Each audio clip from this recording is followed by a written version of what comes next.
Mga 18 pataas. Yeah. Para safe. 3 words after sex. Anong masasabi mo sa mga nagko-content, yung katulad ng content ko? Sa tagal mo sa industriya, paano mo na-handle ang kapugian mo? Okay, kasama ko si Boss Toyo. May tanong ako sa'yo, boss. Ako po, alam ko na to. Joshua Agatep to. Shy Pack Boy! Dati nakapanood nyo yung mga kain FF ko. Yung nagbago na ako. Pero palag ako dyan. Anong tanong mo? Sige, labanan natin yan. Wait lang, tignan muna natin kung may words. Wala naman. Wala naman. Wala. Okay, ilan taon ng pinakabata mo? Siyempre, nung bata rin ako. Nung ako, siya. Parehas ano? Oo, parehas yun. Pero nung matanda na ako, no to minor, syempre. Yan, lagot. Kailangan 18 pataas. Yan, diba? yan. Para safe. I am the one, the way your son don't need. Okay, ilan taon ng pinakamatanda mo? Siguro nung mga 21 ako, mga 45. Seryoso? Ano yan? Sugar dati, ganun. Ay, hindi. Parang ganun na. Kasi may pera yun eh. Ganun? Oo. Binigyan ka? Isang iyot lang. Ako agad. Tanong mo magkano binigay? Magkano? Tangina, mura lang ako nung 5,000. Ayup ka talaga! Ang ganda mong lalaki! Okay, next. Anong kadalasan mo sinasabi during sex? Tangina mo, sarap mo, gago, sarap mo. Eto, last. 3 words after sex.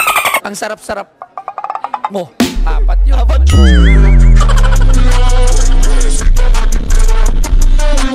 Pero pagka mabaho, ang baho mo.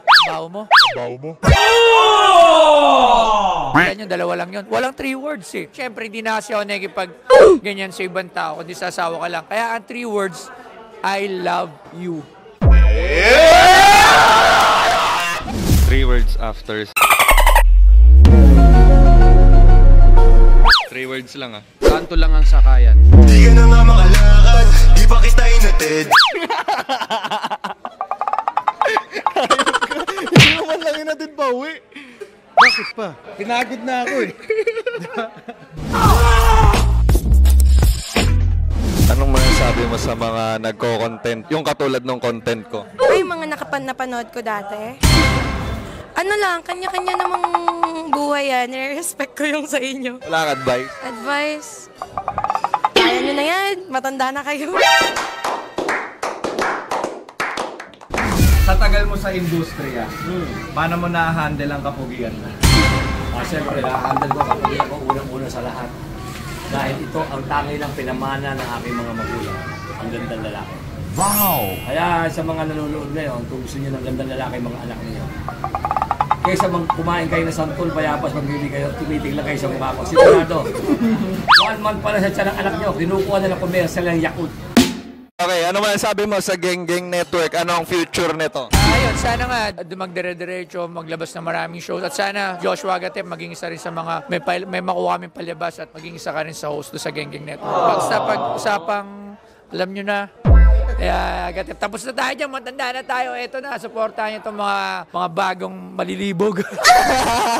Kanina pa ako nakatitig, pinagmamasdan kita dito sa gilid. Nagbabaka sakali lang naman na makasilip. Alam mo na siguro ang ibig ko na sabihin.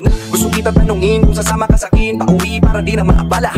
Pupusin mo yung hawak mo na alak, sabay nating